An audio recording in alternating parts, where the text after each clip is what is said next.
We're going to start now. I call to order the Coatesville Area School Board meeting scheduled for April 22nd, 2025.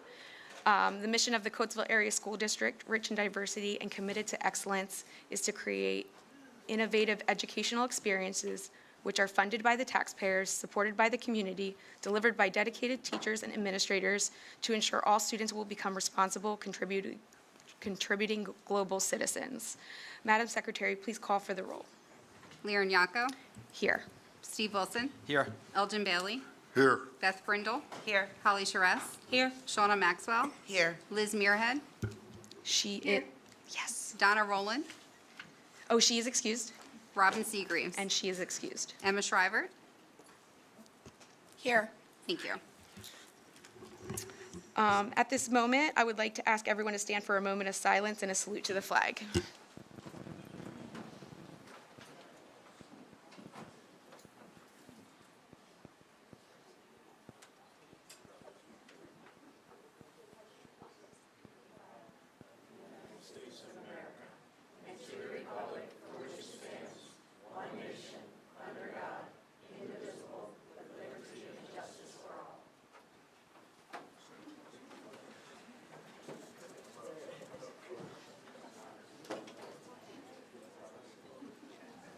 To my colleagues, are there any additions, deletions, or modifications to this evening's agenda?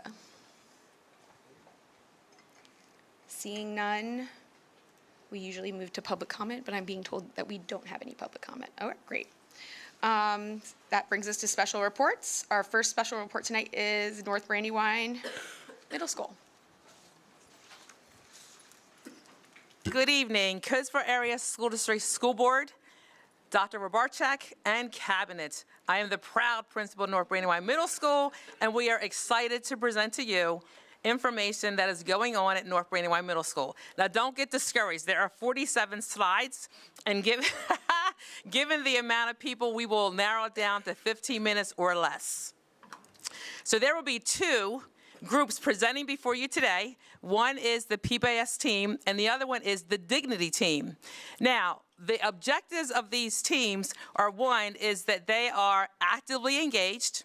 They look at how they can make the building and the climate better. So they look at data, and then they look at the climate. Then they have to sit back and analyze and figure out how can we adjust what we're doing in order to meet the needs of the students and to meet the goals. So first up, presenting for PBIS is Ms. Carpia and Mr. Noonan.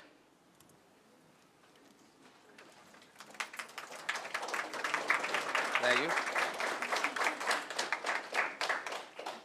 Good evening, Board. This is my fourth year of PBIS, and I want to say it's come a long way since the beginning of our start. Some of the things that we do for PBIS, you can see there's a lot of things that we've done. Some of the key things that I believe as a school they've really enjoyed this year was the first thing we did with the Secret Elves, where we pretty much put an elf in the school and let the kids have a riddle, and they would guess that riddle in the year. We also had a bus reward trip to help out kids with the overall behavior on the bus and just making sure that things roll correctly there. We also made a big kindness card. We made a big sign that said "kind" in the cafeteria. But these are just some of the things that we did. But there's a list up there.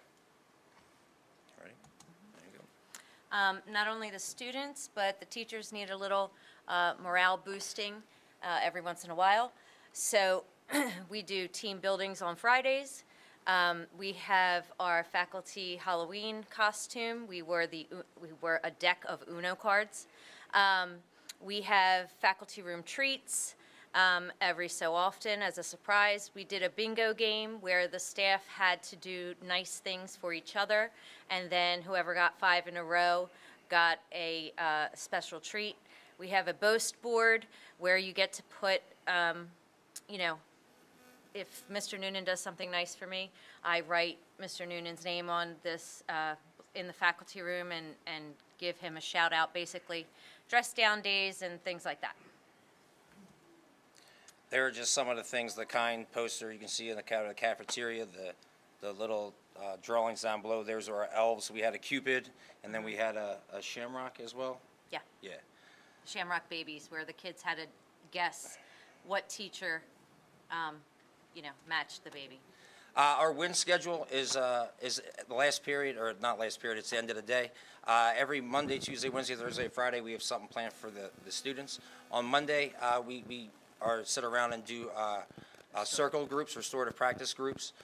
Ms. Carpia has developed some questionnaires to ask the students to get them engaged. On Tuesdays, we focus in on IXL, whether that be math, ELA, or science. On Wednesday, and I'll show it on the next slide, we have career explorations where the students get to kind of tackle a different activity that they think they might be interested in the future. Thursday, we call it Get It Together Thursday. It kind of has that alliteration. As an English teacher, I like that. Basically, we have them check home access, get missing work just before Friday rolls around because, NL. But then Friday, we have a compliance check, just make sure that everything's okay.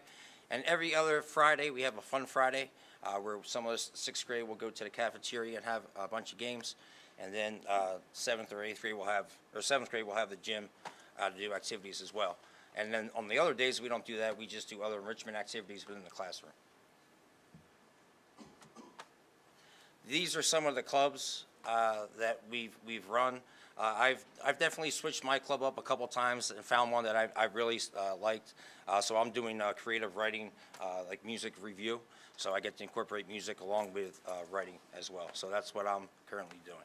But these are just some of the clubs that are being run at North. So this is the PBIS rewards. We have school-wide and then individual. So each marking period, we try to have a school-wide reward. First marking period, we did pretzels. Second marking period, we did a movie, Aquila and the Bee. Third marking period, they had an extra fun day. And then for the fourth marking period, we have our June Fun Fair, where it's basically the whole day. Yeah, pretty much the whole day. We're getting Mr. Ritchie's, if you guys know he is from the city, he's bringing his truck up. The kids are going to be able to purchase water ice. We have bounce houses. A dunk tank is coming. So it's going to be a lot of fun. Just rotate each grade around to each station, and just the last week of school, I think it's the 3rd.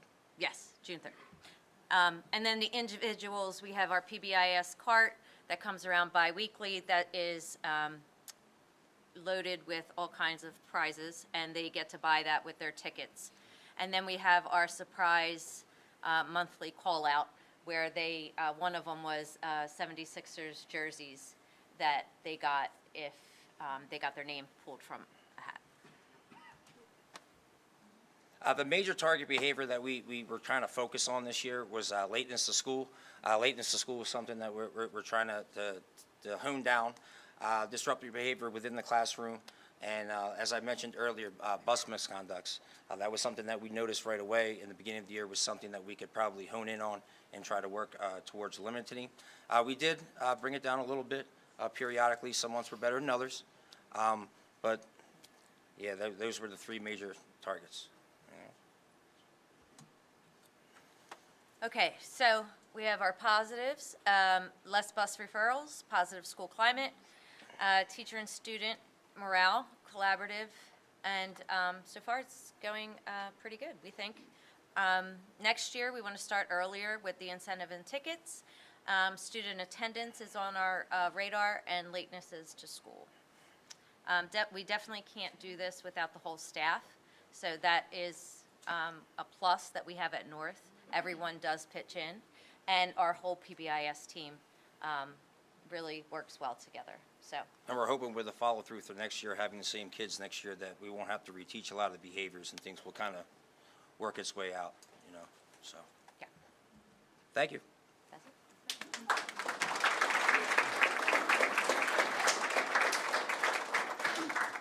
Dr. Lambert will be presenting perfect attendance.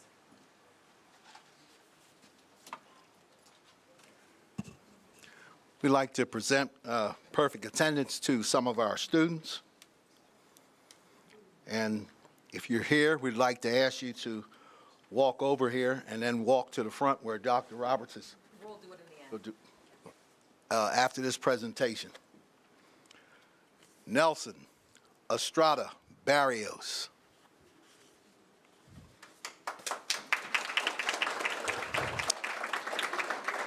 Erica Hernandez Seguru.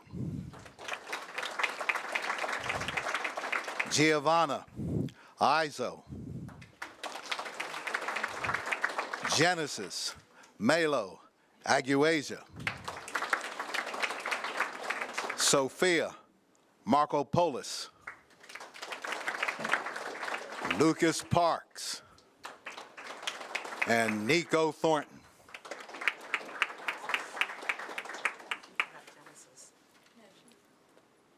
I said Genesis. She's here. Yeah. So these students were in school 135 days, never missed a day. And that's one of our initiatives with our improvement.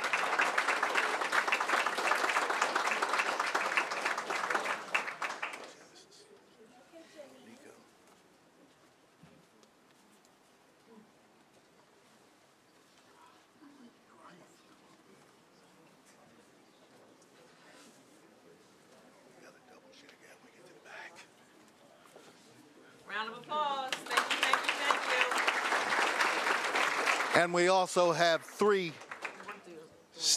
We're doing them later? Okay. Thank you. Okay, so next we have our Dignity team, represented by Ms. Campbell. She's going to do some of the slides, and then I will follow up. We're really proud of the PBIS team and the Dignity team. Oh, I'm sorry. Before we do that, just a little bit of data. So I know you've heard about the IXL. We use IXL as a benchmark for our math and also our ELA.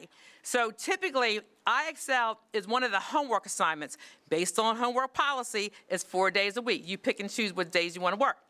So we're impressed because overall, with IXL, there are over 29,000 skills that have been practiced, over 18,000 skills are proficient, and over 6,000 skills have been mastered. So we're really excited about that. When you look at it, most students don't really care that much for math as opposed to ELA. However, period, listen to this. So over 10,000 students have skills that were mastered and proficient.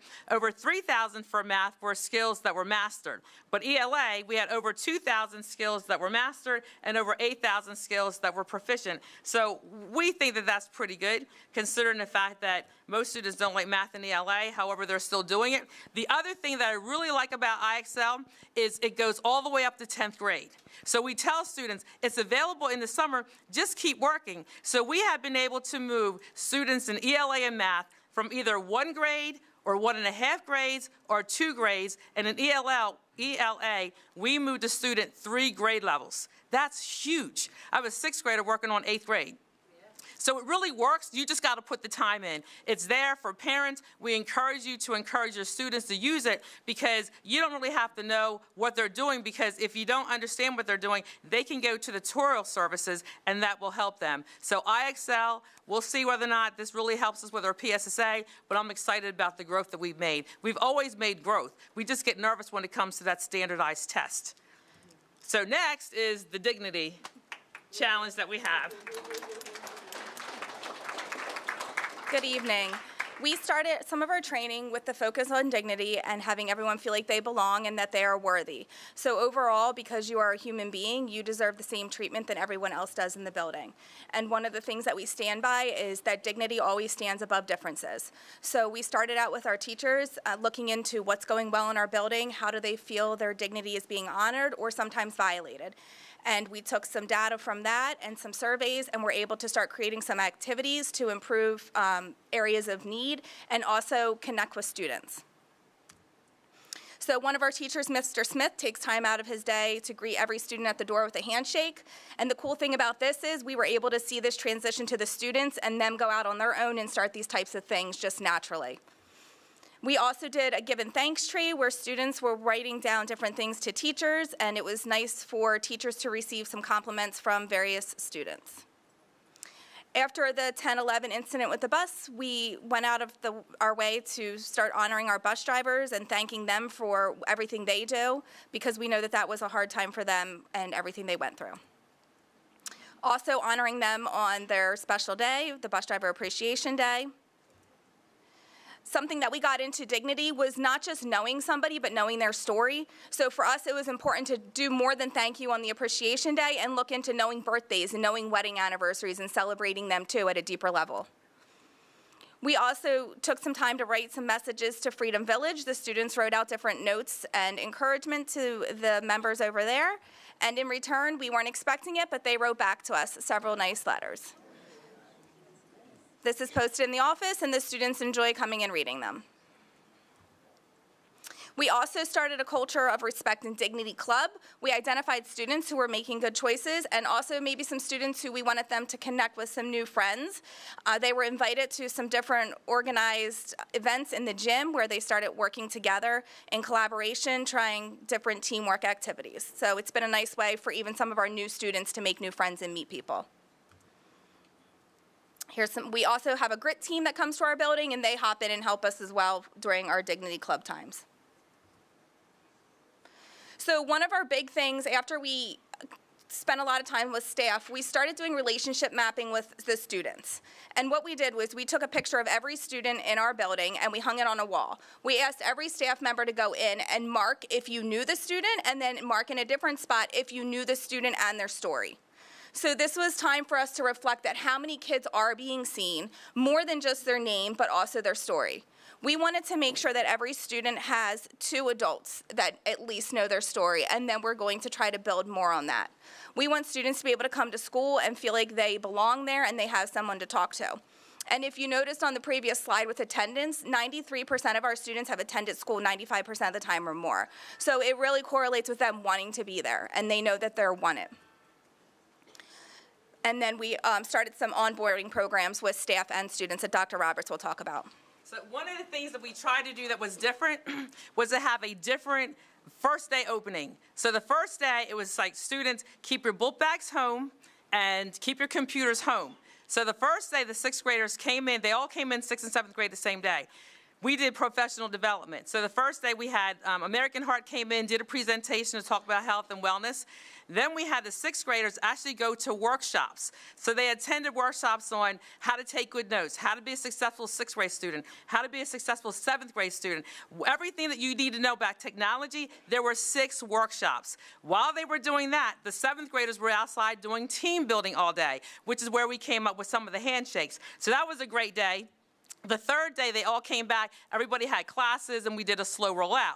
So not only do we want everyone to belong, but we took a special interest with onboarding with our student teachers. So when they came in, they then sat down with administration. We went over policies and procedures. We ended up looking at their resumes. We ended up going in and observing them as they were teaching, because the whole goal is we want our student teachers to come back and work for the school district. And I can tell you that every student teacher that we had come through North Brandywine applied for a position in the Coatesville Area School District.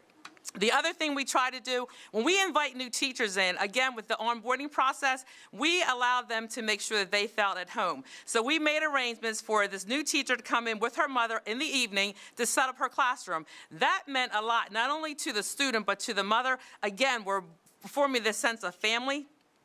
Then we decided, you know what, this person graduated from Westchester University. If you went to a college, there's nothing better than having your alumni present. So we gathered up all of our teachers that went to Westchester University to try to cultivate and wrap their arms around this new teacher. In addition, she's a Coatesville graduate. So we said, hey, we got 2 Coatesville graduates here. So as you can see in the picture, 2 Coatesville graduates were standing there with our new teacher, which was awesome. The other thing we started to do was, what about a teacher recognizing a teacher for a difference that they made, either in the beginning of the year or at some point within the 2-week period? So every faculty meeting, we give away a puzzle piece where that one teacher recognizes another teacher for a difference that they've made, either in their career or somehow in their life, so they get recognized. We do that every 2 weeks. Then we decided, you know what, let's do something different on an in-service day. So those teachers that were available, we went down into the art room and we made mugs. And it was nice because you didn't have to talk about kids, you didn't have to talk about academics, it was just light conversation, we all had fun, and as you can see, they were really getting into it. The other thing is a sense of community and outreach. So we want to really be a school district that really feels like the students belong to us and we belong to them. We try to get out to see their games. We go out to the farm. As you can see, the one girl, she's a horseman. Or if they're selling things in the community, we are all over the place because we value our students. And we have time and we love to do it. It also gives us the opportunity to meet parents outside of the school environment. The other thing I thought about is we had so many teachers that were very upset when they demolished South Brandywine. And that's some things that some people really take for granted. However, I realized the value that our teachers had that worked at South Brandywine. So I worked with Jeff. He went up, got some bricks. And as a surprise during the faculty meeting, we gave every teacher that worked at South Brandywine a brick so that they could have that as a memory as the building was destroyed. So that was a good touch. The other thing is a sense of community and culture. There's a lady that lives in the community. Her name is Betty Taylor, but in the African-American culture, anyone that's over a certain age, we refer to them as Mom. So we called her Mom Taylor, 102. We brought her in as a surprise. Channel 6 was there, and we celebrated her birthday. This gave the students an opportunity to see someone that was in their right state of mind, that was very opening, very happy. As you can see in the one picture, the one student, my sixth grader, helps her down the hallway by cupping her back as she walks with her cane. It really, I said to the students, how many want to take a picture with her? As you can see, everyone got up, so we did one group picture. And it was really interesting. You know, God willing, she'll be 103, and they'll hopefully celebrate her again.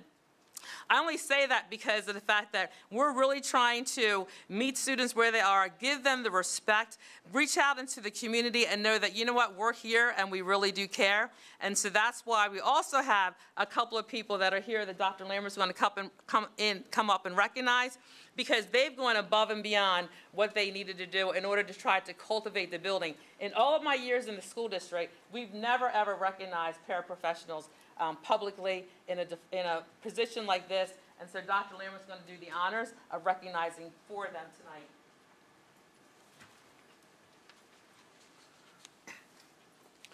First, we'd like to recognize Miss Ayanna Bowman.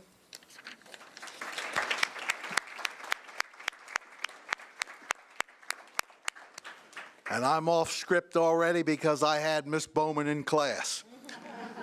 Miss Renee Cooper.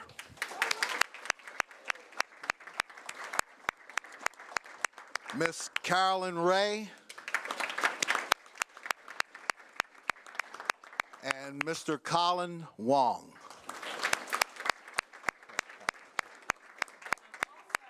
Here we forgot Miss Krause. Stand up, Miss Krause. She has perfect attendance as a teacher. 135 days. Never missed a day, and she's retiring. Her last day is June 4th. So we appreciate the fact that you came in every day. We appreciate that. We appreciate our paraprofessionals. You'll see them running down the hall, doing everything that they need to do to try to help out. And so it's because of the paraprofessionals, and they're not all here. You allow us to do what we do. So I'm not going to paraphrase this. I'm going to read this, because this is really coming from the heart, and I don't want to mess up. North Brandywine faculty and staff are extraordinary. Although we are a small school, we selfishly and tirelessly serve every day, shaping the future with our passion and our commitment. Thank you.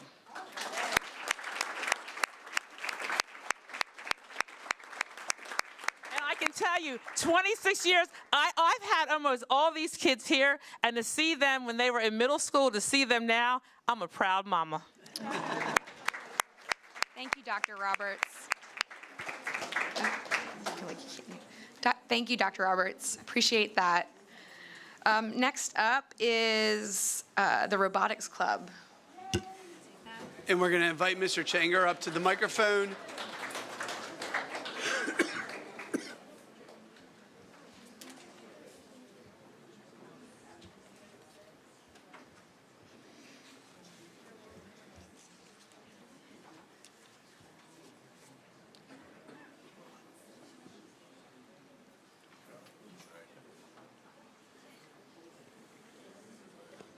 Good evening, Dr. Rabarchik, Board of School Directors.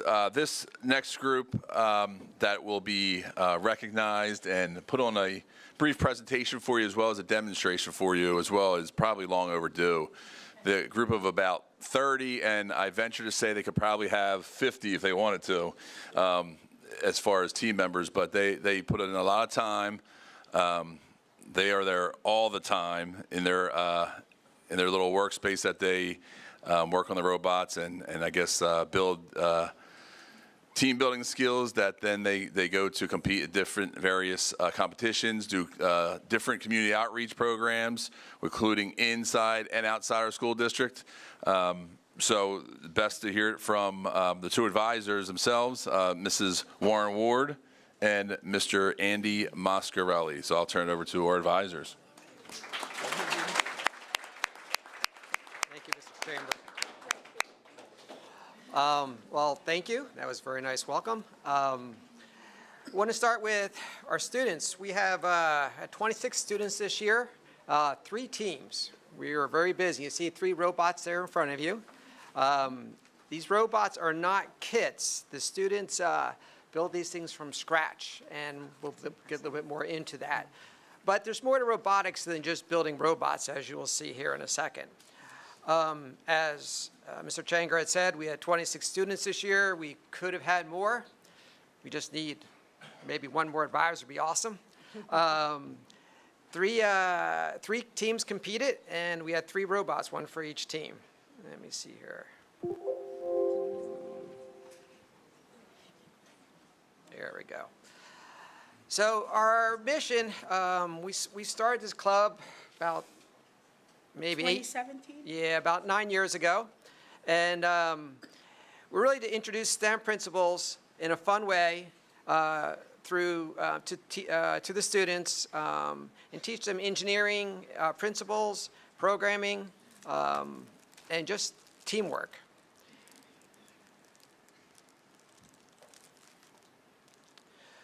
So, commitment. You're not going to find more committed students than you have right here. These students put in 420 hours at a minimum, some more.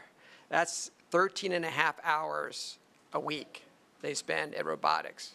That's more than any other probably teacher or any other class they're in. So this is their free time, and I think they really do enjoy it because they keep coming back and we keep getting more students. Part of the organization we belong to is called the FIRST organization, and we have 3 qualifier events, and we do outreach programs, and we also have professional business people come in and talk to the students about what you can do in the outside world. This one. All right, some of the skills. Oops. Let's go back real quick. It's quite extensive. To build a robot, you need to be able to research. You need to be able to work as a team. We prototype. We do engineering concepts. These students learn how to draw using 3D software, Onshape, on their own time. They teach themselves. We do a little bit of teaching as we can, but we only have so much time. So they take it upon themselves. They learn about building materials, troubleshooting. Boy, we learned a lot of troubleshooting skills. Robots never work the first time, rarely work the second time, and if you're lucky, they work the third time. Problem solving, 3D printing. Pretty much every student in there can operate a 3D printer. If you look at the robots in front of you, you'll see that there's a lot of printed parts on the robots. Use of hand tools, use of power tools, soldering. They all learn something about motors, electronics. Programming. Students right now are learning Java, most of them on their own time through Code Academy, to be able to program these robots. Public speaking, which may seem a little different to learn in robotics, but this group, as part of FIRST, has to do a presentation on how they've accomplished their task this year of building the robot. Okay, so part of the competition is Each team gets in front of 3 professional engineers and have to give a presentation. It is impressive to see this. Imagine you being in 8th and 9th grade, giving a presentation to 3 professional engineers. And these students do it. And they practice and practice and practice, and they do a great job. Networking, grit. I put grit in there because anybody can keep at this as much as they do, learns grit. You fail, you get back up. You fail again, you get back up. Your robot doesn't work, you make it work. There's really no failure as an option. If you're going to compete, you have to make a robot work. Web development. One other thing is we have our own website, and we have a student, actually multiple students, but one individual does a great job. And if you get a chance, take a look at our website, Miss Taylor. She doesn't like to be called out. So, in the shop, hopefully you see a lot of smiling faces. We spent a lot of time together. I said they build these robots from scratch. There's no kits involved, okay? Like I said before, 3D drawing. You can see there's some drawings there, programming, JavaScript. Well, actually, we're using Java itself. This is pretty high-end stuff. I don't know how. So competition, we have 3 competitions we go to every year, and then we have one at Coatesville. So it's always on February 20th. It's always Valentine's Day, because that's where I get to spend it with my wife working the event every year. And so do all the other parents that help, because it takes a village to pull this off. We have approximately 30 teams come each day, 500 to 600 people each day we feed. And if you can come next year, it's very impressive to come see. We'll make sure you all get an invitation when it's going to happen.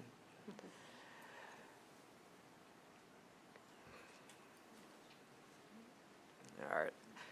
Another part of FIRST is outreach, getting out into the community and passing on STEM activities or letting people know about STEM. Last year, we were able to go to the State House in Harrisburg, where I basically gave the students a challenge. I needed a Republican and Democrat. It takes 2 people to run a robot. One's an operator, one's a driver. You'll see that in a second. Their job was to get a Republican and Democrat, one to drive it, one to operate and work together. So I told them if they can work together driving a robot, well, maybe they can work together at Harrisburg. And they pulled it off. They were pulling everybody together, and they pulled it off. Right, guys? Yep. We also had Christy Houlihan came down and gave the kids a great speech, and went to our lab and saw what the kids did, the students did. We also hold a summer camp, and the middle school FLL League is the students actually run that too for robotics. They bring up the next generation. This year we went to Reesville Elementary School and did a demo. We went to 400 kids. Yeah, 400 students at Reesville Elementary School. Brandywine School of Early Learning, we went there and did some demos for those kids, and we always let the little kids drive because they do pretty well. And then we do our back to school nights. Do one more time. Oops, back one. Okay. All right. Another big part of what we do at robotics is we try to have the students learn what engineers do in real life. If they're thinking about being an engineer, they need to learn as soon as possible what they do and maybe make some decisions about what they're doing for college. And to find out maybe this isn't what they want to do. It's just as important as what they want to do. So this year we had quite a few people come in. We had some, Mr. Lau from Siemens came in and talked about engineering in healthcare, in CAT scan machines, that sort of things. We had Megan from Lockheed Martin, an aerospace engineer, come in. We had Coatesville graduate. Coatesville graduate. Dr. Walter Bosenberg from, he's a physicist from Coherent Laser. He came in and did a demonstration. And then we had my son came in from Triumph Engineering, and he's actually a Coatesville graduate too. And it's great having students from the past talk to students here at Coatesville right now. One other thing we do is we went to Ferris Automation Corporation, and they all got a tour of an automation factory and got to see what engineers do in real life.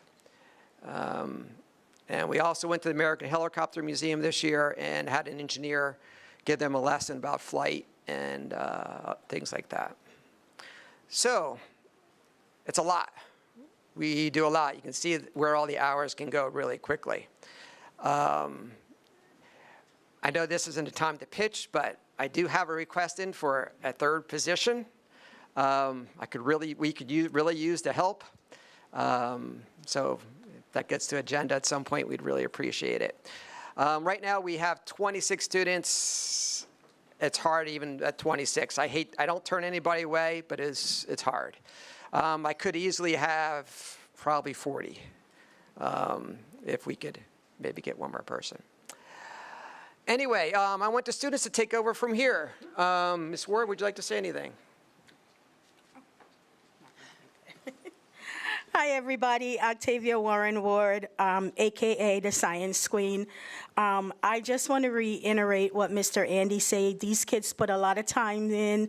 We come in on Saturdays, we come in on Sundays, and we work hard. And you can see from scratch the 3 robots. I'm super, super proud of them. Super proud of, I call it the baby team, but it's the newest team. They did a phenomenal job at competition.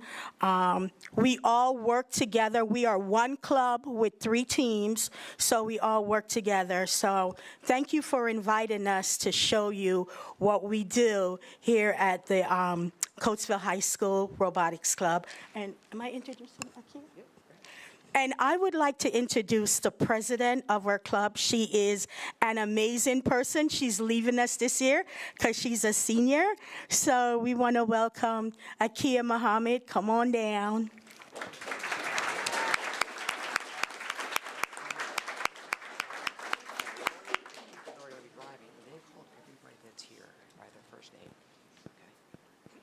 Do your best. I'll help you out. Okay. Sorry, I was just being told I'm going to be introducing the people who are driving, and then everyone in our club. I'm not the best with memory, which is why I made that face. I'm so sorry. Yes, as Ms. Warrenwood said, I'm Akia Muhammad. I'm the president of the Robotics Club at the Coatesville Area Senior High School. I started in my junior year, so because I'm graduating, I will be obviously going to college. I'm going to go to college and major in biomechanical engineering, so this club really did enhance my passion for the collaboration, the teamwork, troubleshooting. One really good example of troubleshooting, our robot, the drivetrain, we had to switch 22 times. We had to completely redo or tweak a couple of things, so it really does work on your grit, your work ethic. It just keeps going. Like they said, we have 26 teams, which does equal about, 26 people. Sorry. We have about 3 robots. This year's theme was Into the Deep, so it really talked about like the environment, the things that are going around in the world. So we took aspects of marine life. So what you have there are arm-like mechanisms for all 3 of the robots. So we kind of looked at different animals that work in the ocean, things like that, and how they, really move. So what the point of the game is to get those awkward-looking square things, kind of 3D, and you would put them into a bucket-like counting system, and depending on how high, you would get different points. It's also been, quote-unquote, like the hardest game thus far in history because you had to make your robot hang and then climb because you would hang on one rung and then climb onto the next one. So it is very difficult. And yes, that does equal a lot of hours. I recently, for college, I had to put in how many hours I had spent in robotics, and I'm over 1,000 hours. So it takes quite some time. So the people who are going to be driving, I have Dresden, and I have, no, sorry, not Dresden. I have Wyatt, Josh from 13669. Then I have the original team. Then I have Chloe and Davis, who are going to be driving our second team, which is 294. No, 230. I'm really bad at memory. I'm so sorry. 27, 132. The US one. The sick. Okay. And then you have, Liam and Julia from our middle team. Guys, I've spent over 1,000 hours. I'm tired. So they'll be driving. You guys, Can you guys please get up? Get up and get the robots talking. Please. Just get up on there. Thanks. Appreciate that. The remainder of our members, we have Taylor, Noah. Stand up, Taylor.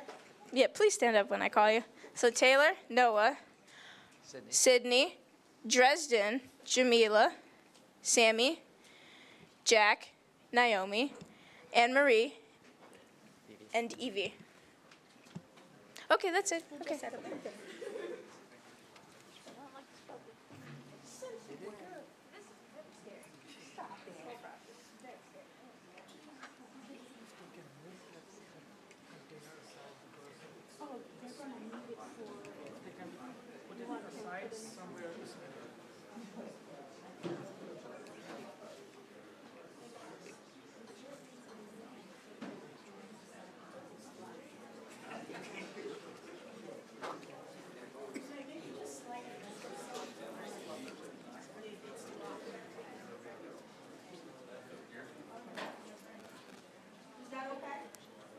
This side? Oh, you want it on this side? Perfect. Is that okay?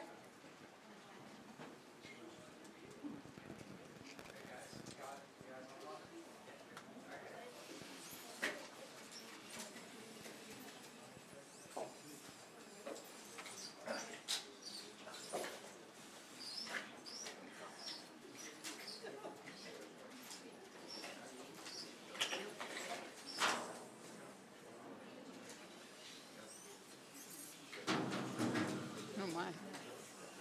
Oh, they lost it. Uh-oh.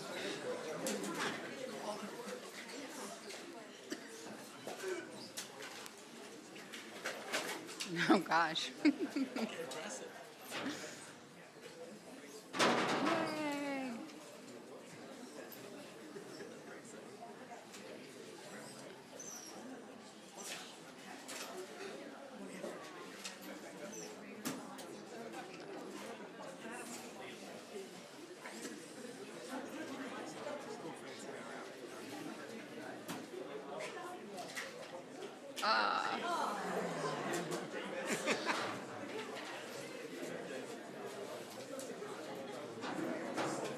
I got two.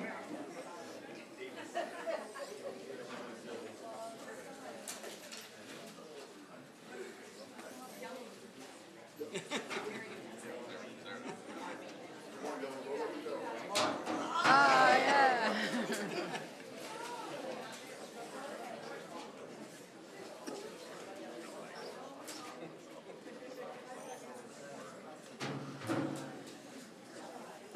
Nice.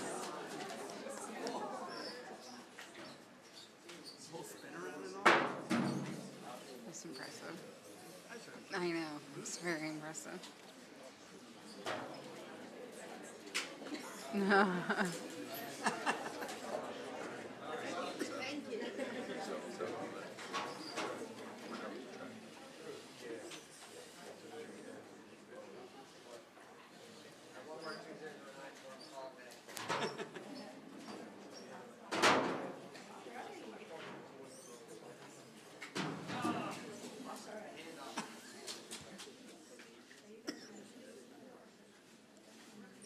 Oh, did they get one in? I think they want to try and get one in.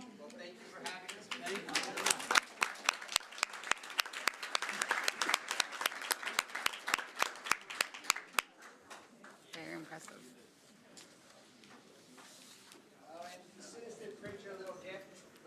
Yeah, thank you. Wow. Thank you so much. And congratulations, you guys. You've worked so hard and done so much for this district. You should be extremely proud of yourselves, and we are extremely proud of you for representing our district so well. So thank you so much. I am impressed. I think I can speak for my board when it says we are very impressed with you, and keep up with it, and I hope you can have a bigger group next year. So we'll talk. All right. I think you got the endorsement there. But thank you so much for coming and displaying this. It's great. I appreciate it. Can we just give them another round of applause, please?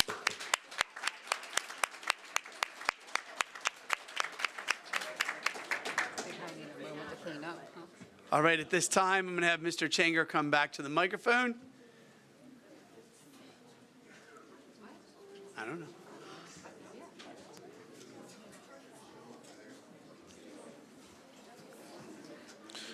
All right, so I got to tell you, before I introduce the next group of students to be recognized, I heard Dr. Roberts mention something about Bounce House at North Brandywine towards the end of the year.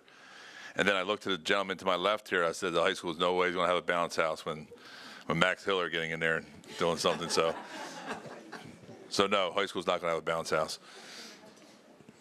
All right, so we're here to celebrate. And again, let me preface it by saying that Miss Luciani wishes she could be here to do this herself. However, she is hosting a senior night for girls lacrosse tonight, so she is taking care of that event as we speak. So I'm more than proud to stand in for her to celebrate our student athletic achievement.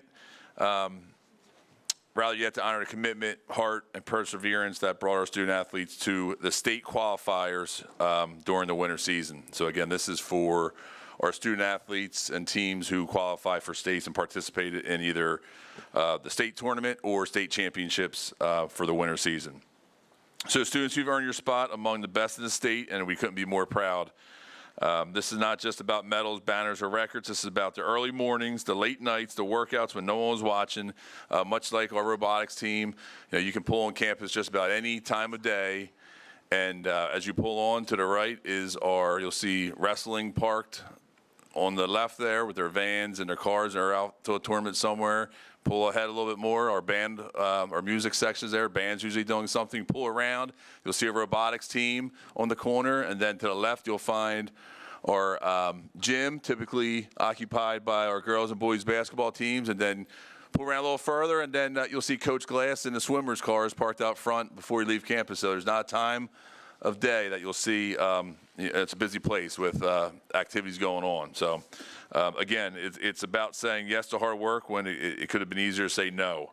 Qualifying for a state tournament is a huge deal. It's not a given. It's earned with grit, discipline, and resilience. Our athletes and coaches have trained through adversity. They compete with courage, and through it all, our athletes and coaches represent our school, your teammates, and yourselves with integrity. To the families, coaches, and teachers who supported our student athletes every step of the way, thank you. Behind every athlete on the stage, on the state stage, is a team of people who believed in them, pushed them, and picked them up when things got tough. To our athletes, no matter the outcome at states, you've already proven something far more important than what shows up on the scoreboard. You showed us that it means to lead, commit, and to dream big. So tonight, the Coatesville Area School District and the community congratulate you. Congratulations to our state qualifiers. I am pleased to recognize the following student athletes and their coaches. I would ask to hold your applause until all students and teams have been recognized. So if you could just hold the applause till the end. Students, being that we have a robotics demonstration area in the front, we're just going to stand to be recognized when your name is called, please. Okay, first let's talk about and introduce Sarah McGann from our swimming and diving. So on March 19th at Bucknell University, Sarah placed 9th overall at states in the 200 freestyle and 500 freestyle. I'm not done yet, though, because she also, while at states, broke Coatesville school records from 2006 and 2008 for both of those events. So she is currently the record holder for our school for those events. So congratulations to Sarah. Now, I could go on and on about probably all these athletes, because you have to understand that it's just not a high school event. You know, I know Sarah has also gone above and beyond in her Y swimming career, and many of our student athletes do the same for their AAU teams and other teams. So you got to understand that these our student athletes here, you know, also much like a robotics team and our band, put thousands of hours in towards their skill. Okay, so moving forward. Sarah, you can stay there, please. On March 7th, the girls and boys wrestling team represented Coatesville with 4 individuals making it to the state tournament held in Hershey. And as you may know, reaching the state championships in wrestling is an extremely difficult task to do. So at first, I'd like to welcome to stand is 11th grader at 172 pounds, Miss Jaylene Reeder for girls wrestling. And her head coach is Mr. Scott Polk.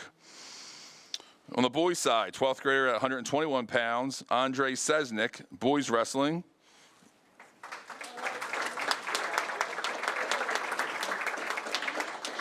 Senior at 172, Jack Weldon.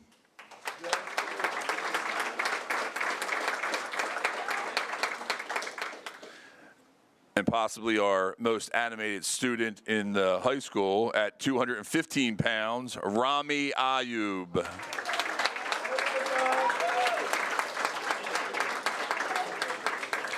And a boys wrestling head coach is Mr. Jeff Boyer, who is in the back there.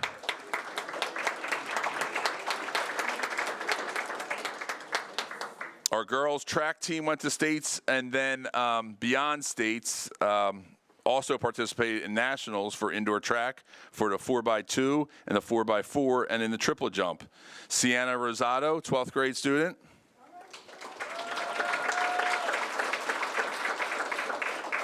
Amari Boyer, who is a junior.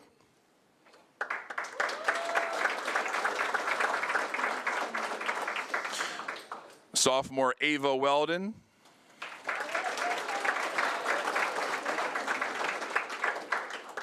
Senior Genesis Bradshaw.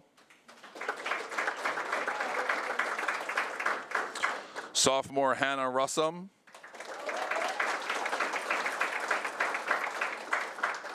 Junior McKenna Botchway.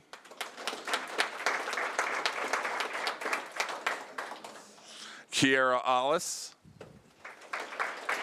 Kira here? Oh, okay. Kira's at a lacrosse game. Junior Brajay Austin.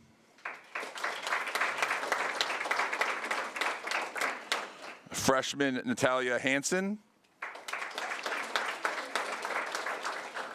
And senior Layla Durrell.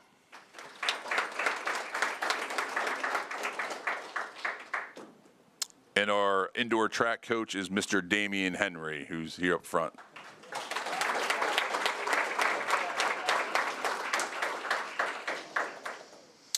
And our last team to be recognized here as a state qualifier, our boys basketball team with an overall record of 24 wins and 5 losses, made it to the state quarterfinal round on March 15th. So basketball players, just stand where you are, please. I'm not going to have you come up front. And so hold on, not yet. When you're called, you don't get off that easy. First, let's start with junior Chris Allegra.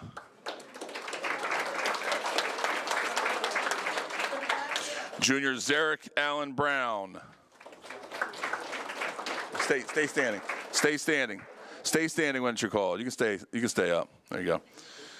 Junior Larry Brown, who I did not see here this evening. I think he's out of the game probably, right? Yeah. Senior Nasir Buchanan.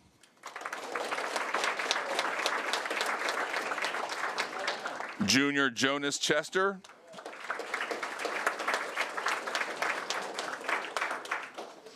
Senior Brenton Durnell.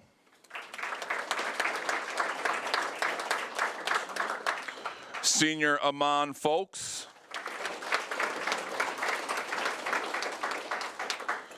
Freshman Colton Hiller.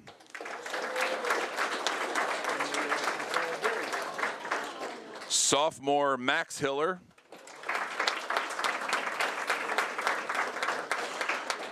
Senior Tristan Jackson. Senior Brian Myers. Senior Armand Shockley.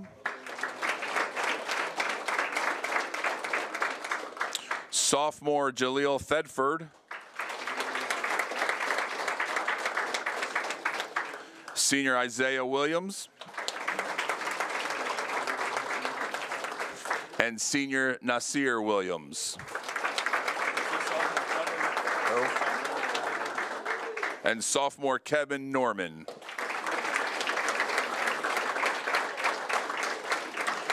Our boys' head coach is Mr. John Allen.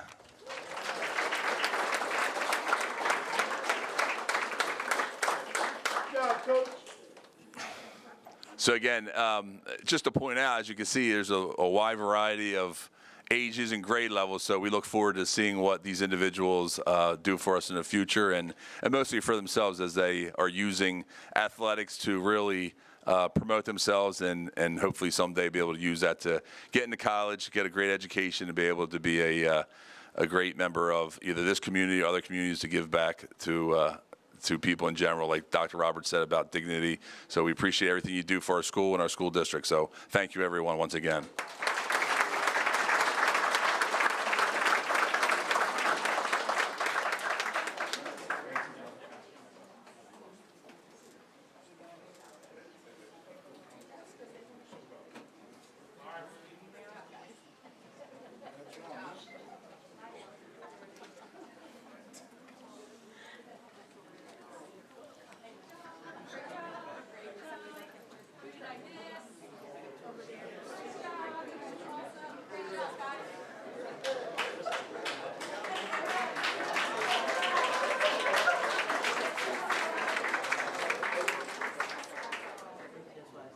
I also want to, great job, guys. You should, again, just like the robotics club, you should be proud of yourselves. You are making a name for our district yet again. You show the best of our students, so thank you for that. And I also want to just hit home that thank you, coaches. You have given so much time to these students. You mentor them, you care about them, and you're encouraging them to be better people through these sports. So thank you so much for your dedication and your coaching staff, because I know you have a team with you. So thank you. We appreciate you, and keep up the great work, guys. Congratulations.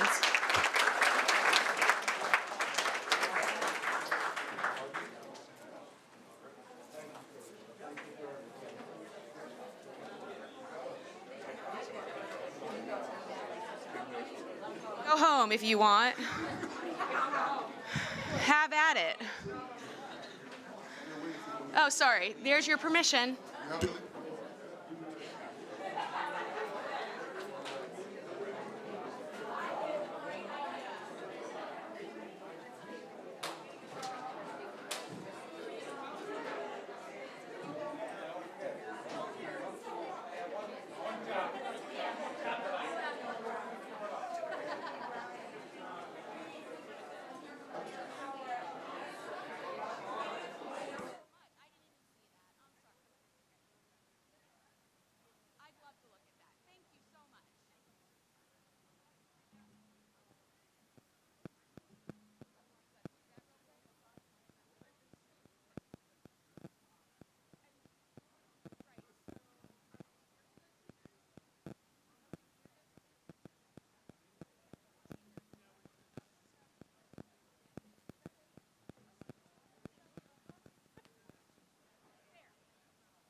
Are we good? I think we're good. Now that everyone's gone, let's do it. Okay, approval of the minutes. Recommended action that the Board of School Directors approve March 25th board meeting subject to any additions, deletions, or modifications or clarifications. Call for a motion. Second. Any questions, comments, or discussion? Madam Secretary, please call for the vote. Beth Brindle, Yes. Liz Muirhead, Yes. Elgin Bailey, Yes. Shauna Maxwell, Yes. Holly Charest, Yes. Steve Wilson, Yes. Lear Nyako. Yes. Motion approved.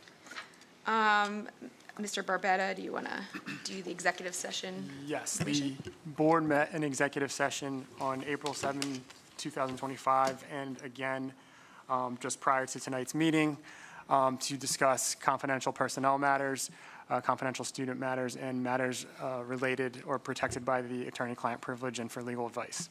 That concludes the executive session announcement. Thank you. Emma, you're up.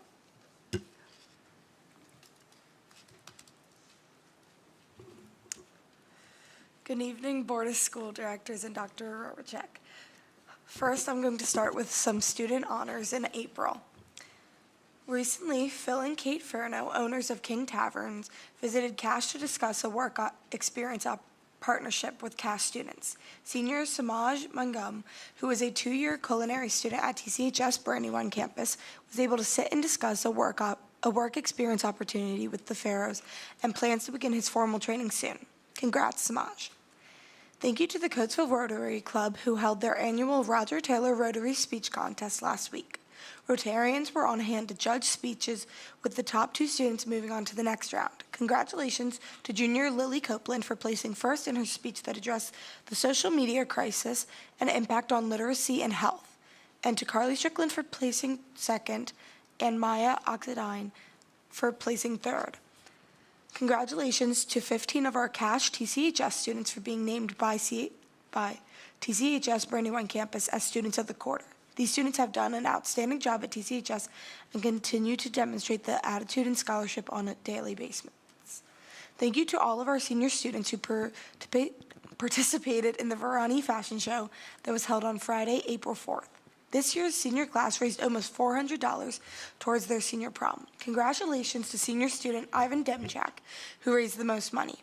All the seniors did a great job as they made their way down the red carpet in their own unique style. Cash students competed and earned first and second place in the National History Day competition on Friday, March 21st. I know this is from March, but we didn't go over it then.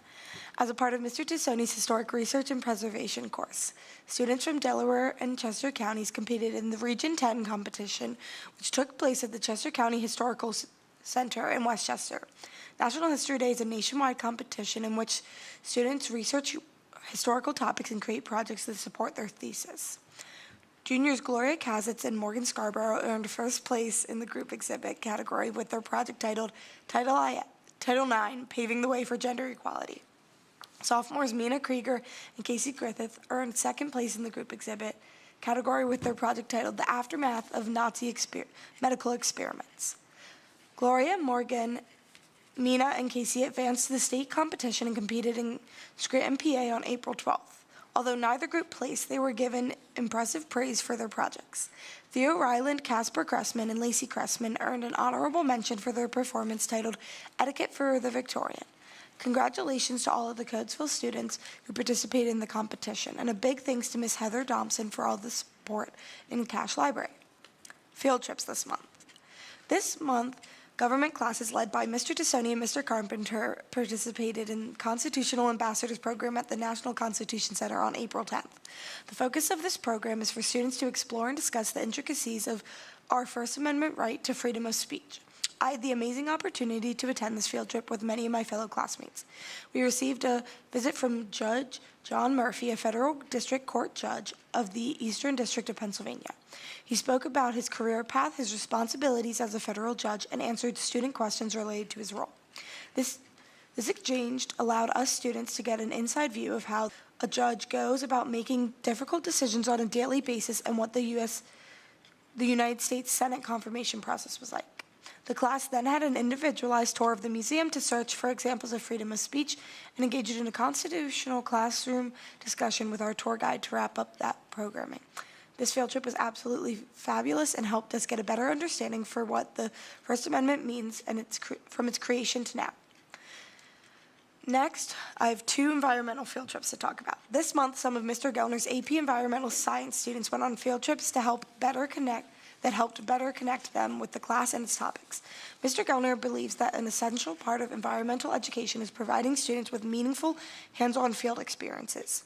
On April 4th, me and 8 students from our AP Environmental Science class visited the world-renowned Stroud Water Research Center. Despite the damp and cool weather, we eagerly ventured outside to conduct 2 water quality tests. First, we performed a series of chemical tests to measure water quality indicators such as dissolved oxygen, nitrate levels, and pH. After lunch, we donned water boots and waded into the stream to collect macroinvertebrates. We gathered hundreds of specimens and returned to the lab to identify the various species. This field trip was also an incredible learning experience, giving us critical knowledge and helping us learn about protecting our waterways. Then, today on Earth Day, me and many of the other students in the AP class helped plant trees locally with Natural Lands, an environmental group that helps maintain native plant and wildlife throughout our state. These opportunities have been absolutely amazing and helped further prepare us for our upcoming AP test. On March 26, computer-aided drafting and engineering students from Mr. Nelson's class and Mr. Ritter's took a trip to Millersville University to explore future opportunities. They also got a first-hand look at college life, checking out different major student activities and career paths. Finally, upcoming events and opportunities at Coatesville. The Coatesville Area School District and Westchester University recently approved a partnership for juniors currently interested in pursuing a degree in education, including elementary, middle school, secondary, special education, music, and health and PE, to enroll in a dual credit opportunity through Westchester University's PRIZE program. Students will earn college credit at no cost through this program. Interested juniors met with Dr. Solik, Westchester University's professor, 2 weeks ago to learn more about the program and the application process. In order to be considered, students will apply their junior year at cash. If accepted, may participate in a week-long residential summer experience at Westchester University where he/she would earn 1 college credit through an AM class, 9 a.m. to 12 p.m., then will participate in afternoon activities at no cost to the student. We look forward to beginning this partnership with students headed to Westchester University as early as this summer. That concludes my report. Have a great evening. Thank you. Next up is the superintendent report. Emma, I think we did pretty good tonight. I don't think I crossed over anything. My report's actually a lot shorter, so I appreciate all the details in yours. So you're good.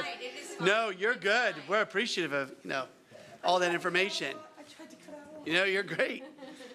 So I had the opportunity and honor of attending the 2025 JROTC Military Ball, where I learned a lot about, first of all, a grog, which I have never witnessed or seen, but this is a toilet in the middle of the floor, basically, that they make a juice in.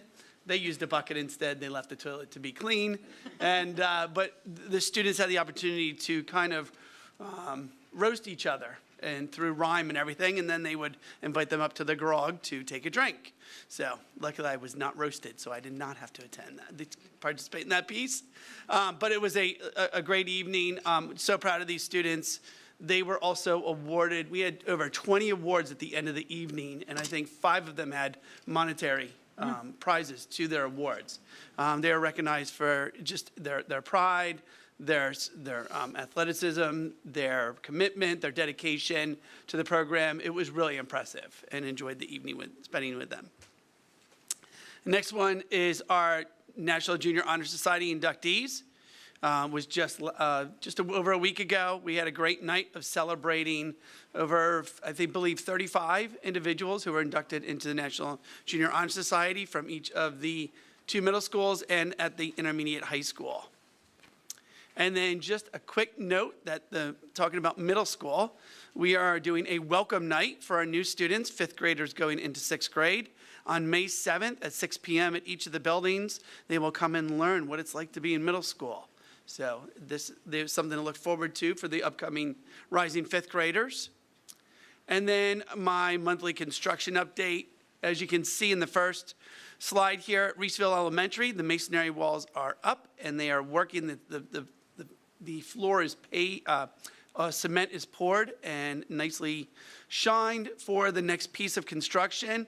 They're also adding the electrical rough-ins throughout the structure, and that's moving along very nicely. North Brandywine, this is impressive. I don't know if Dr. Roberts got to see this, but there's now stairs from the bottom floor to the second floor. They poured the concrete stairs going from one floor to the next, and the walls are going up, and they also were able to pour the slab for the ground floor. Oh, and that is everything I have. See, I kept it short.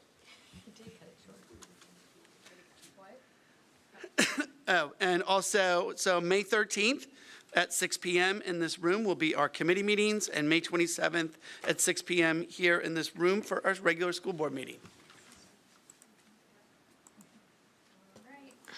Motion items for approval. Adoption of consent agenda. Committee meeting action items considered routine will be enacted under one motion unless removed for separate action upon board request.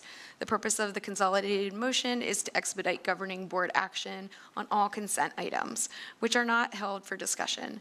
Items that have been held for discussion by the governing board will be enacted upon at the time the item is discussed. The only one I'm pulling tonight is from finance, and there's a bunch. A, B, C, D, T, U, V, W. Does that sound right to you? Okay. All right. To my colleagues, are there any other items you'd like to remove from any of the other committees? Seeing none. With items now removed from consent agenda for individual vote, I will now call for a motion. Second. Any questions, comments, or discussion? Madam Secretary, please call for the vote. Shauna Maxwell, Yes. Lear Nyako, Yes. Steve Wilson, Yes. Elgin Bailey, Yes. Beth Brindle, Yes. Liz Muirhead, Yes. Holly Charest. Yes. Motion approved. All right, Ms. Maxwell.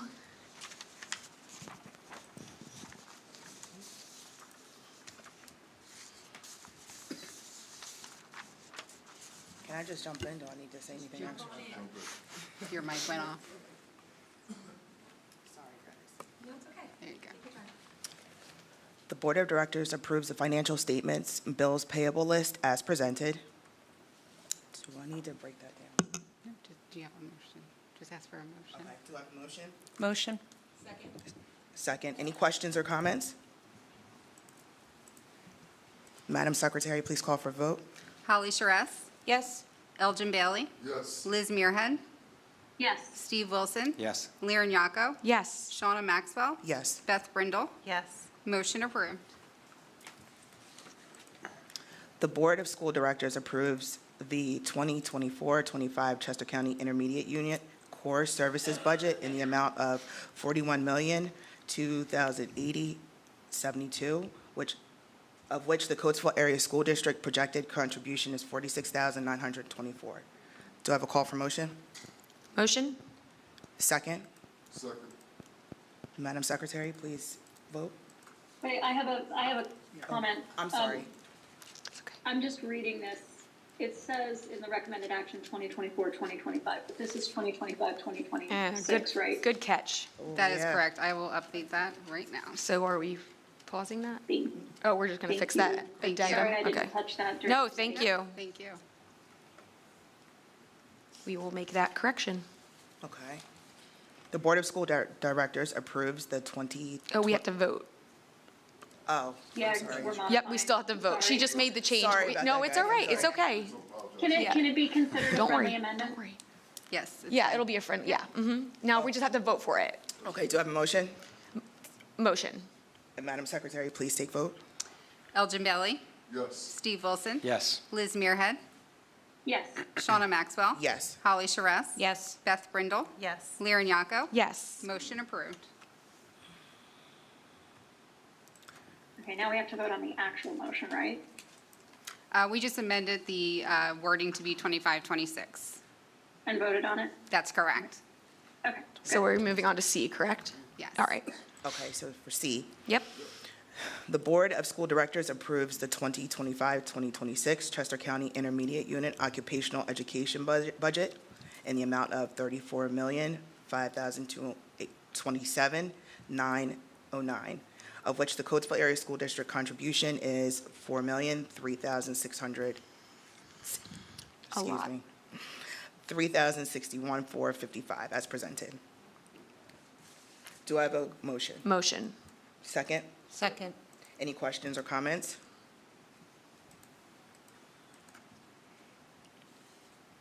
Madam Secretary, please take vote. Steve Wilson, Yes. Shauna Maxwell. Yes. Lyra Nyako. Yes. Elgin Bailey, Yes. Beth Brindle. Yes.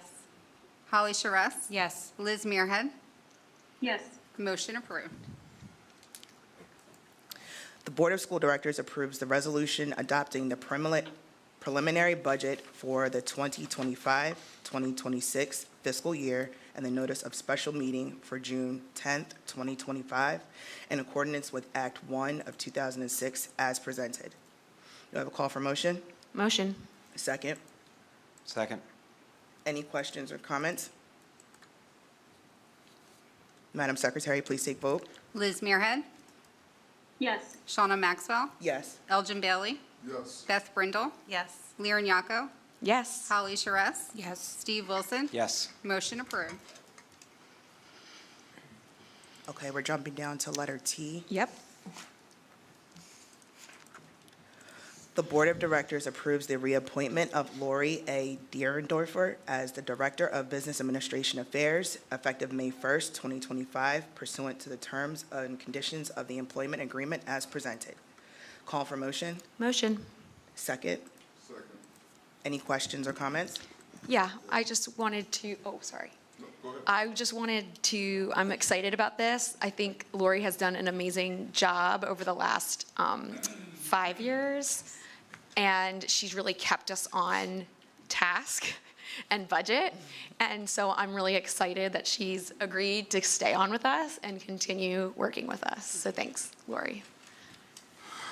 I want to just echo that. I really appreciate what you've done. You really keep us on track and focused. Not only that, you're always willing to have a laugh or a joke or a smile when things are just nuts. You're appreciated, so thank you for everything you do. Thank you for that. Madam Secretary, please take vote. Lyra Nyako, Yes. Holly Charess, Yes. Shauna Maxwell, Yes. Steve Wilson, A big yes. Beth Brindle, Yes. Liz Muirhead, Enthusiastically, yes. Elgin Bailey. Yes. Motion approved, and I thank you all for this opportunity to continue to serve, not only for the district that I live in, but where I graduated. So thank you so much. Yay. Here we go. All right, letter U. The Board of School Directors approves the motion pursuant to Section 1073 of the Public School Code to elect Anthony Rybarczyk as the district superintendent of schools for a term commencing on April 22nd, 2025, and ending on June 30th, 2028. It is further recommended that the Board of School Directors approves the attached employment agreement between district and Dr. Rybarczyk as presented. Call for motion. Motion. Do I have a second? Second. Any questions or comments? Absolutely. I am extremely honored that you wanted to work here and that you care so much about this district, and that so many people that you've worked with over the last year and a half respect you. You have kept things going, and I am so glad that you are going to move us for a long time in the right direction.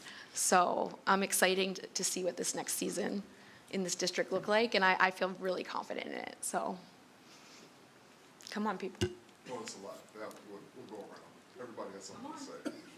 Who's next? I'll add that, Dr. Barczyk, I've just, not only in word, but in action, when you came in, you said something that you were and would be a student-centered leader. And that sounds like a great catchphrase. I say that as an educator. But to see you exhibit that in action, that when hard decisions come up, when conversations come up, you're always asking the question, what is going to be the best outcome for the student involved in this? Day after day, conversation after conversation, you exhibit that.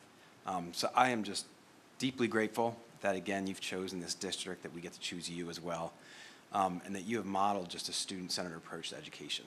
So thank you. Anyone else? I want to say something, if you can deal with the disembodied voice. I just want to say that I really appreciate how I continually hear from parents and community members and staff members how present you are, how you listen, how you seek to understand, you don't get defensive, and you come alongside them to help solve problems collectively. I think that that is something that we really need. There are problems that need to be solved, but we can solve them together, and the attitude that you bring towards that of being supportive and solutions-based has been really well received by this community, and I know that people are excited to see that continue in an unofficial capacity. Any more comments? Madam Secretary, please vote. Lear Nyako, Absolutely. Beth Brindle, Yes. Holly Charest, 1,000% yes. Elgin Bailey, Yes. Shauna Maxwell, Yes. Steve Wilson, Yes. Liz Muirhead. Enthusiastically, yes. Motion approved. Yay.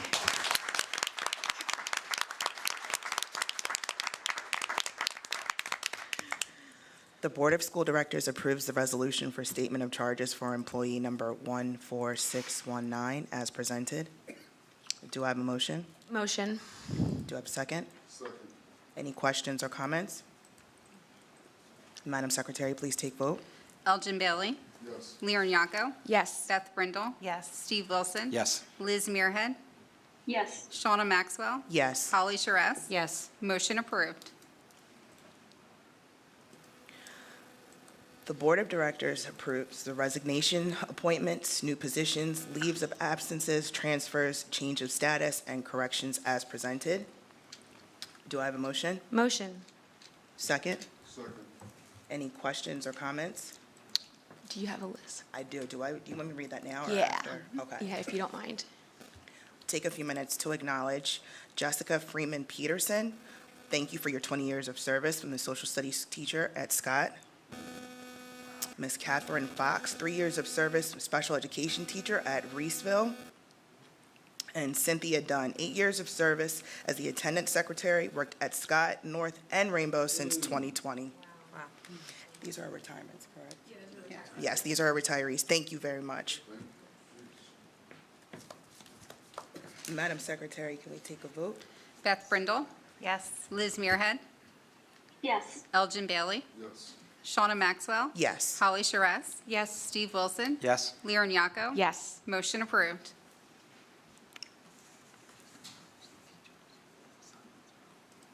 Oh, yes, let's do that. Do you want to introduce them?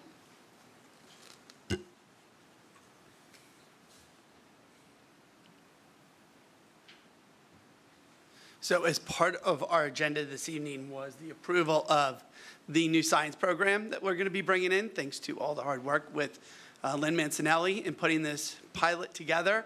But we also have a couple of teachers here that I'd like to have recognized. So Ms. Mancinelli, would you just come to the podium to share who's here and what they participated in? They're willing to share some feedback as well. I'm very pleased and appreciative of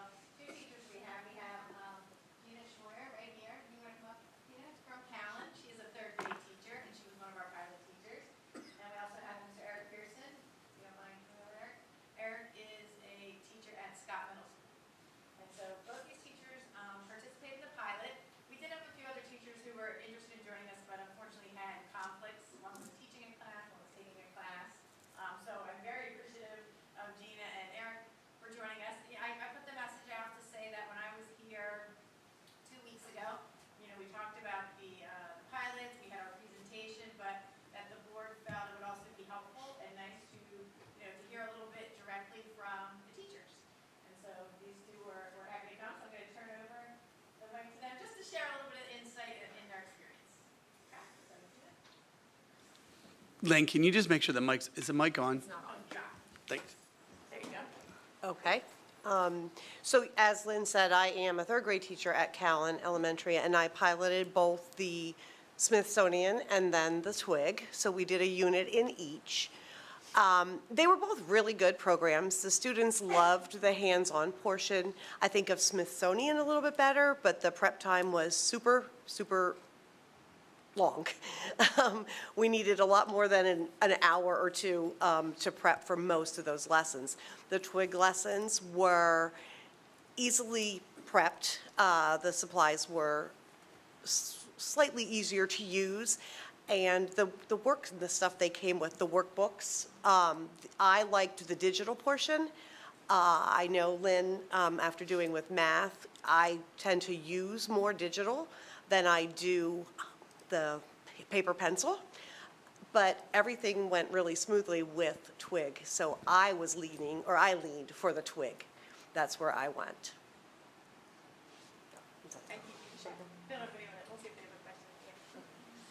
Good evening. So in regards to Twig, so we had the opportunity, first off, I think Lynn Mancinelli deserves a round of applause because she put in a tremendous amount of work running both of these pilots, right? So I'll give her a shout out, right? Getting STEELS training down and having an opportunity to understand what STEELS training is, and then finding two curriculums that were going to line up to those standards weren't an easy thing. We went through several trainings on that, and you can go through a potpourri of different ways to find out which is the best fit, and then, of course, finding out which one meets the most requirements of next generation science and STEELS and all that stuff. So it's a very encompassing process. It's not easy. It's a lot of hours, a lot of work, and she put that in there. She deserves a lot of credit for what she did. I think she did a really good job, too. We had a really comprehensive team, so we had representatives from the middle school and the high school that both worked together on this. We were able to go to Wilmington, Delaware, and Percy to see both of these curriculums actively being taught, so you had an idea of how it was working in other districts. We also had some familiarity as far as with Upper Darby, I believe, is using Twig. I think that was one of the districts we talked about, which to some degree has some characteristics that are similar to ours. And you look at those opportunities to see those play out in different school systems, which we had the opportunity to do, and I think it's even more beneficial because you can see the kids doing it. You're not just seeing somebody present the curriculum, you're actually seeing the people, teaching it and showing it how it's done, and the kids doing it and enjoying it. So I think my impressions of it were it's got a lot of great technological resources that are involved with it. They have like engaging videos that introduce the lessons and so forth to get the kids really into it. Really, she said too, the materials were well put together. They're easy to put the activities, hands-on activities. And just remember too that the whole idea of this is to do phenomena-based science. What that means is you give them real scientific phenomena, and they are going to be in the foot, almost like sitting in the shoes of a scientist, and have the opportunity to actually go through the process that a scientist would go through. So, the inquiry, the inquisitiveness, right? The critical thinking skills, higher level thinking skills, having the opportunity to do 21st century learning, collaboration, creative thinking. Some of the things that you're really looking for them to do, have an opportunity to really problem solve together real world problems, not just ones that are in a book. We're not just reading concepts here, we're really taking science and applying what we know and what's out there and really going through a scientific process so the kids get something out of it. Twig provides all those things is my point. And I think the big selling point on this for me, and this is where my heart is, honestly, when you come down to it at the end of the day, you want to make sure that you have a curriculum that meets the largest number of kids in our district. We have a responsibility as educators, we have a responsibility as a district to meet the largest number of students' needs as we can, academic needs, right? The old slogan was all students can learn, right? We believe that. And I really do believe that this curriculum provides that opportunity. One of the great things about it was it provides an ELL component to it, so you can get all the materials that they provide within the text, within the workbooks and so forth, in a Spanish version too.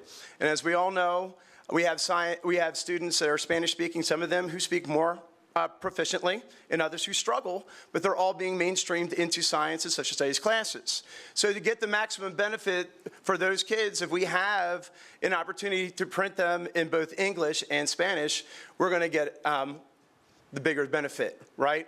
We're going to meet a larger need, we'll be able to meet the larger needs of our kids. I think at the end of the day, we're robbing taxpayer money. I'll say it like that. We're robbing taxpayer money if we don't do TWIG, because we have an opportunity here to get a curriculum that provides the English and Spanish version. We can meet those needs. Kids won't be sitting in the classroom. They'll be and just learning some of it. They can learn all of it, right, in a way that they'll be able to hopefully understand and get something out of it. I think that's the biggest burden I have at times is I always want to do more. We can use Google Translate in the classroom and try to translate the English into Spanish and make all those things work. My burden is for our Spanish-speaking kids. Like, what are we going to do? They cannot be left back. They can't be left behind, right? We have a responsibility to meet their academic needs. We need to do that. I think TWIG provides that opportunity. I think it's worth the investment here. And I think, like I said, we're going to do the greater good by using TWIG and meeting those needs as best we are able to do. We may need, I'm going to be honest, I don't know if this is a possibility, but I'll throw it out there. What do I got to lose? Nothing. Wait a second. 25-year career, I don't know. But seriously, I mean, we may need, if we do have a situation where we're giving students Spanish versions, we may need to have people that translate. I mean, we're just going to need to be honest. If we're going to, you know, to see what they're really learning and so forth so that we can assess their learning, we may need some people that can help us translate the information. I don't speak Spanish, well, not proficiently. I mean, I can go into a Mexican restaurant and ask where the bathroom is, but that's about it, right? Or maybe where I can get a drink. But beyond that, I'm limited. And the fact is, we may need, in addition to the curriculum and obviously making the, and if the opportunity is there and we pass this, right? If we have the opportunity to use this curriculum, having some additional resources that can supplement that would be to our biggest benefit. So that's it. First, it's great to see you back in science. So glad. But we just approved it, so we're good. And it's very good. When next time, let's bring the teachers to when you're proposing it, because that's super helpful. Before I think we all felt confident in that. You gave us a lot of information, but it's always good for this board, and I think they'll all agree, that hearing from the teachers who piloted it is extremely important for us to hear how it went on the ground floor. So I appreciate you two coming in tonight. I'm sure you had plenty of things to do, but I appreciate you coming in. Thank you, Lynn, for all the things that you've done to roll this out. And thanks for keeping our kids first in everything you're doing. Thanks so much. Yeah, it's a great big shout out to all the pilot teachers. I'm sorry they couldn't all be here, but they all really deserve, it's a big lift to pilot. And so I appreciate you two and the rest of the team. Thank you. Thank you. I'm going to go. Oh, you're going to go. Just briefly. All right, you do. So I just want to just share a few words and just appreciation to the Coatesville Area School District community. I just want to say I'm honored and humbled to accept this opportunity to serve as the next superintendent for the Coatesville Area School District. I'm truly privileged to lead a district with rich history, pride, and potential. I'm excited to build upon the incredible foundation that has already been laid by dedicated educator, leaders, families, and community members. As a leader who places students at the forefront of every decision, I firmly believe that our responsibility is to ensure each and every child is provided with the resources, support, and encouragement they need to thrive, academically, socially, and emotionally. My leadership is grounded in honest trust and integrity, and in my unwavering commitment to ensure that all students are treated with fairness and equity as they work towards realizing their fullest potential. And looking ahead, I'm eager to work collaboratively with our school board directors, the staff, the families, the communities, our community partners to build a strong and lasting relationship that will drive positive outcomes for all.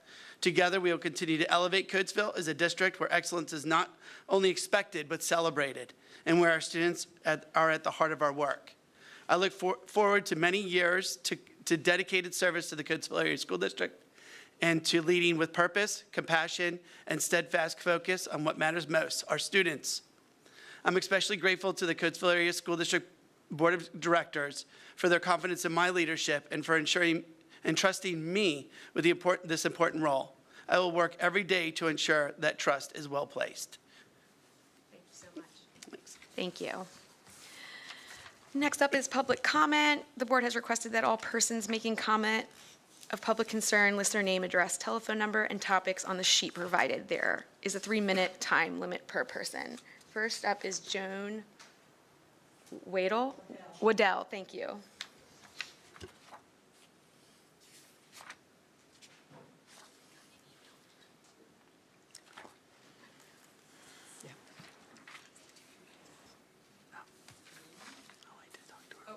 Here we go.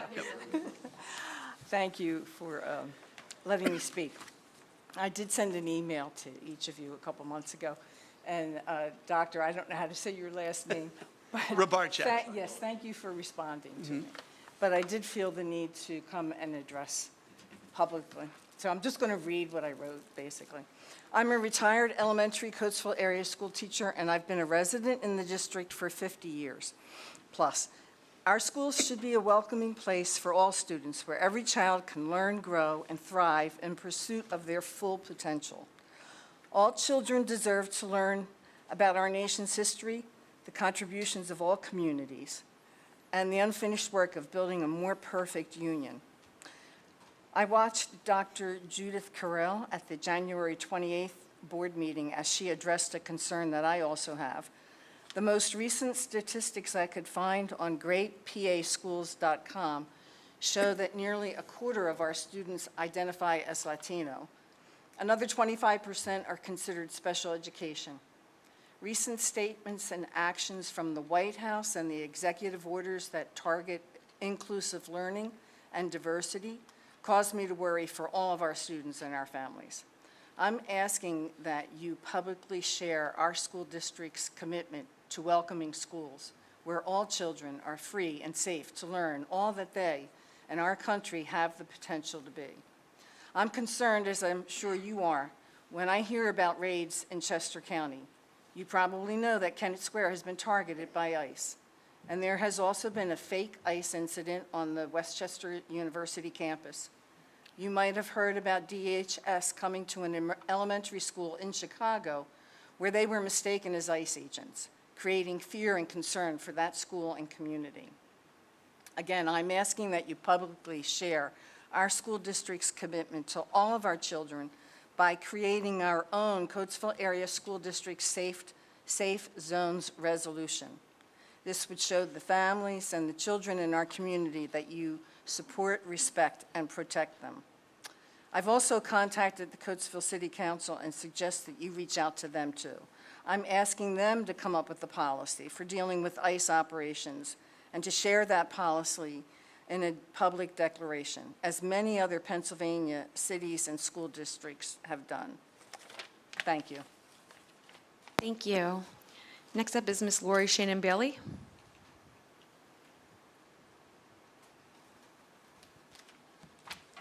Good evening. The Swank movie license, I'm kind of torn between that. It seems like at the end of the year, there's a lot of movies. And so I'd like to know how these movies will be connected to the curriculum. I took a look at the Swank website, and I did see a lot of classic movies. And so I'm wondering whether or not the district's efforts to improve our reading scores and literacy programs are somehow connected to these movies. I mean, movies like Charlotte's Web, Huckleberry Finn. I mean, there's a lot of really neat movies that I enjoyed when I was a kid. Not to say that, you know, these movies would be included, but I think the public might benefit from knowing just exactly how you will be using these movies. I know that at the end of the school year, there tends to be a lot of downtime, and children still should be learning. You know, we need to be taking advantage of all of the learning that we can get. So I'd like some information about exactly how these movies will be included into our curriculum at the elementary level, and I'd be happy to send an email to get that information. The March 25th letter regarding the violation regarding the water situation at Kings Highway, I wonder if you would put that on the website also for Kings Highway Elementary School. The current information on the website for Kings Elementary School, the information from the Department of the EPA, the information on the right margin, that information is cut off, so you can't even read that letter. You can't even read the information. So really, it does the public a disservice because we can't see that information. So in the spirit of transparency, it would be good if you put that information so the public can have access to it. Thank you. Thank you. Informational items. To my colleagues, are there any informational items this evening? All right. Do I have a motion for adjournment? This meeting is adjourned.